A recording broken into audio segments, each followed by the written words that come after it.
Westminster Abbey has been the final resting place of kings and queens since Edward the Confessor was interred here in 1066. 17 monarchs lie here in peace, but the most conspicuous grave doesn't hold a royal, but an ordinary, nameless soldier brought back from the battlefields of World War I.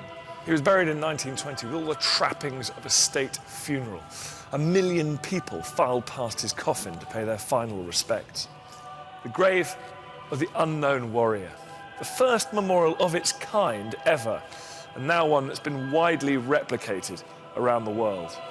The story of how the unknown warrior comes to lie here begins with one man, the Reverend David Railton, an army chaplain who served on the Western Front in World War I.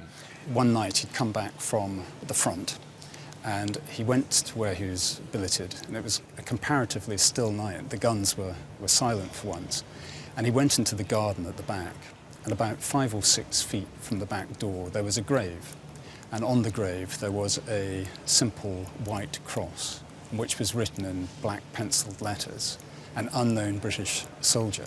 And that just started my grandfather thinking about that person's family and wondered what could be done to ease the pain and the grief of them. Reverend Railton had an idea: to bring the body of an unknown serviceman back from the front to be buried in Westminster Abbey, amongst kings. So in August 1920, he wrote to the Dean here, Bishop Herbert Ryle, and the Dean took the idea up and made it all happen. The Prime Minister, David Lloyd George, aware that almost every family in the land had lost someone in the war, rushed the idea through Parliament. With hundreds of thousands of war dead lying in anonymous battlefield graves, one had to be carefully selected.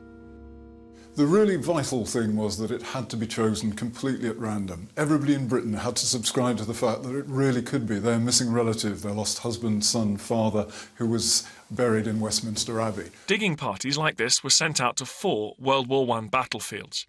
Each had to retrieve one anonymous British body. The 4 chosen bodies were then taken to the British military headquarters at St Paul and placed in the corrugated iron shed that served as a chapel there.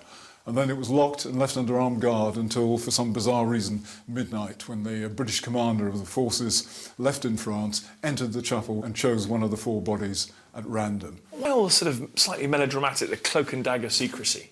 You have to remember that the decision had been taken in 1915 not to return any of the bodies of the British dead for burial, because the prospect of an endless procession of coffins choking the ports and railway stations and filling to overflowing the graveyards would have had an absolutely devastating effect on public morale. And the unknown warrior was virtually the only one of all those 1 million British and Empire dead who ever came back to his native land.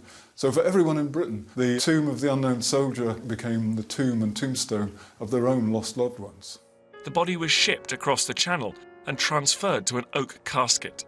On the morning of November the 11th, the coffin began its 3-mile journey from Victoria to Westminster Abbey. War veterans, many disabled in battle, arrived in their thousands. It was a huge event. The procession brought central London to a halt. King George laid a wreath on the coffin and, in a ceremony to coincide with the funeral, unveiled the cenotaph, a new permanent memorial to the war dead.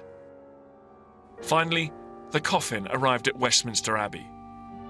The King, the Prime Minister, the Dean were in attendance. But for once, the majority of the congregation was made up of ordinary people. For them, the anonymous body at the centre of things was someone real. Finally, a focus for their grief.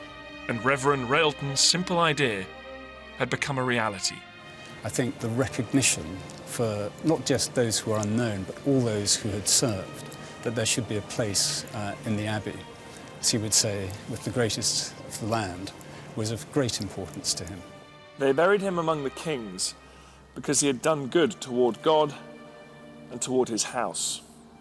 But perhaps the most significant good he did was in death, by providing this potent and enduring symbol.